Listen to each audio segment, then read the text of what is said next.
Привет, мои прекрасные друзья. Ну вот, такой дождливый день, а мы с вами сидим у камина и орешки жуем. Видите, как здорово?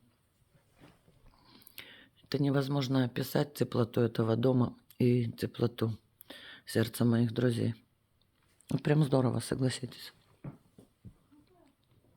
А там еще библиотека сзади. Просто красота. А это бар. Если кто не знает, это бар. Туда можно спуститься. Ой, еще тут рекамье, на котором я улеглась. Рекамье — это моя мечта, чтобы вы понимали. А это я хвастаюсь. Хвастаюсь своими жемчугами с Шумина. Ну что, чао-чао, мои прекрасные.